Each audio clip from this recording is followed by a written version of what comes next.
माण्हू सभु न सुहिणा, माण्हू सभु न सुहिणा, पखी सभु न हंज, कंहिं कंहिं माण्हूअ मंझि अचे हूअ बहार जी।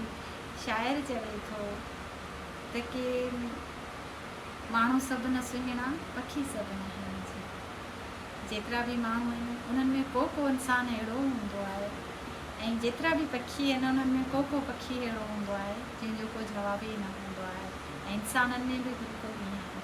पोइ हज़ारनि में हिकिड़ी हस्ती अहिड़ी पैदा थिए थी जीअं माण्हू सभु न सुहिणा, पखी सभु न हंज।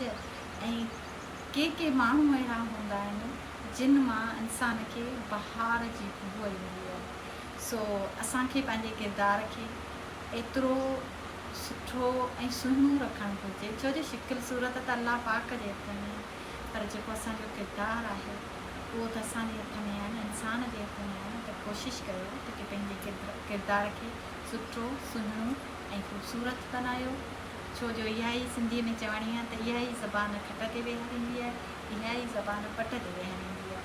सो कोशिशि कयो त की पंहिंजे तरफ़ खां, पंहिंजे लहजे मां कंहिंखे तकलीफ़ न पहुचायो, पंहिंजे रवैये मां कंहिंखे ॾुख न पहुचायो।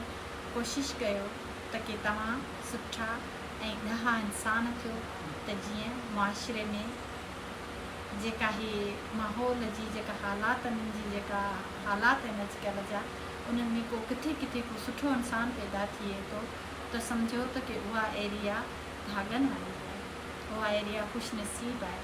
तव्हां कोशिशि कयो, दुनिया नथा बदिलाए सघो पर पंहिंजो पाण खे त बदिलाए सघो था।